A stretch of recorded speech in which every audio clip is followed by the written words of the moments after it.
Steve Jobs died in 2011, before ChatGPT, before Midjourney, before AI generated anything. But his mind was not bound by his time. He thought in first principles. He asked not what technology could do, but what it revealed about human nature. If Steve Jobs was in his 20s today, in the age of AI, what would he build? This is not a eulogy. This is a strategy session. Welcome to the CEO Brain Library.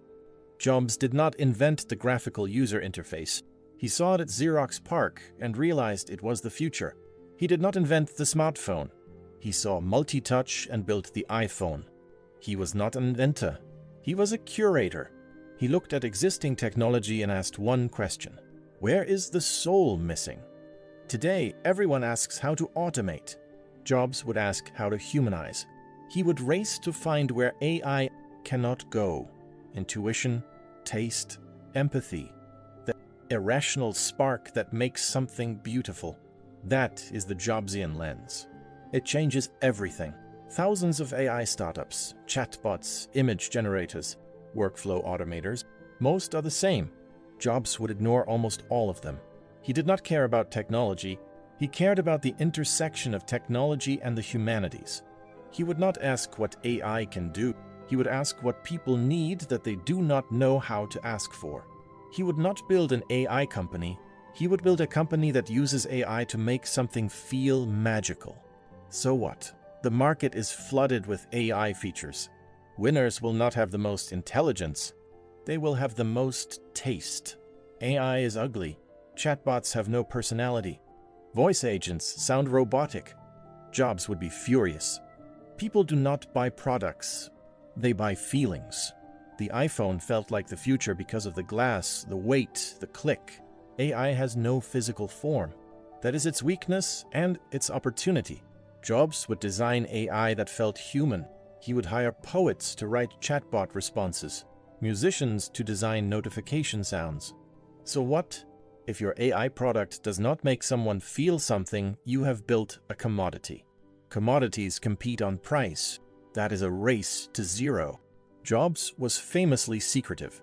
He did not let data leave Apple's walls. Today, every AI company hoards your data. Jobs would see this as an opportunity. He would build AI that runs entirely on device, private by default, secure by design. Privacy is becoming a luxury good. Rich people pay for signal. For encrypted email, Jobs would sell privacy as a premium feature. So what? Customers have surveillance fatigue. If you build AI that respects them, you will own the premium tier of the market. Jobs loved creativity. He built tools for artists.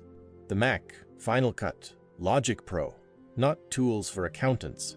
Today, most AI investment goes to business efficiency, automating customer service, writing emails. Jobs would yawn.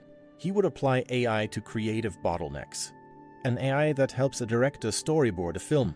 A musician generate stems. A writer find their voice, not replace it. So what? Efficiency is a race to the bottom. Creativity is a race to the top. Jobs would bet on creativity every time. Jobs loved hardware, the feel of metal and glass. Software is ephemeral. Hardware is intimate. Today, AI is trapped in screens, chat windows, voice assistants. Jobs would build a physical object that contains AI, not a phone, something new. AI is most useful when it disappears into the background. Jobs would make AI invisible by embedding it into objects we already love. So what? The winners will not be AI companies. They will be consumer product companies that use AI to make their products uncannily good. Every company is building a chatbot.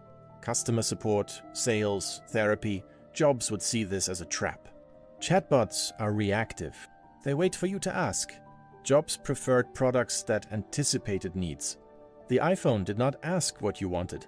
It presented possibilities. He would build AI that acts before you speak, that learns your patterns and prepares your day. He would kill the chat interface and replace it with intuition. So what? Proactive products feel like magic. Reactive products feel like tools.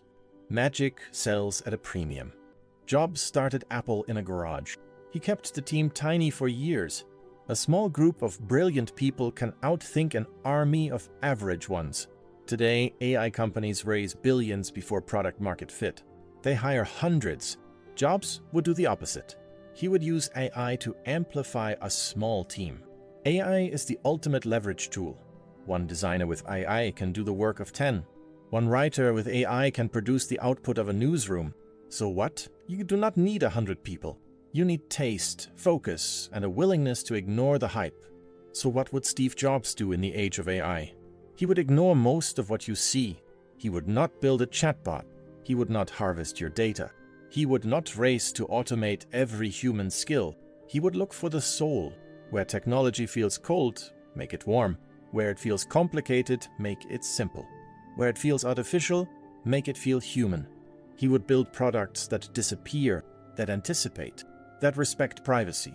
He would use AI to amplify creativity, not replace it. And he would stay small long enough to get the taste right. The question is not what AI can do. The question is what people need that they do not know how to ask for. Jobs understood that. Most founders forget it. Which of these 7 lessons hit closest to home? Drop it in the comments. This is the CEO Brain Library.